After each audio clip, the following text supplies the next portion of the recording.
জামা মোবারক ধরে এমন জোরে একটা টান মারলেন, এক টানের চোটে আল্লাহর নবী একেবারে জমিনের মধ্যে পড়ে গেলেন। নাউজুবিল্লাহ বলেন। ইহুদি এমন ভাবে নবীজির জামার কালার ধরে টান মেরেছে, আল্লাহর নবী দাঁড়ানো ছিল, দাঁড়ানোর থেকে জমিনে পড়ে গেলেন। হযরত ওমর দৌড়ায় আসছে, আসার পরে দেখে এমন জোরে ইহুদি আল্লাহর নবীর জামার কালার ধরে টান দিয়েছেন, আল্লাহর নবীর ঘাড় মোবারক লাল হয়ে গেছে। কি হয়ে গেছে? লাল হয়ে গেছে।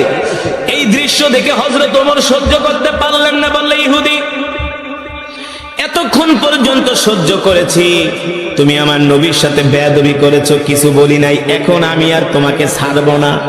ইহুদি, তুই কি আমাকে চেনস না? আমি কি? আমি হলাম খাত্তাবের ছেলে ওমর, যেই নবীর মহব্বতে কালেমা পড়ে মুসলমান হয়েছি। আল্লাহু আকবার।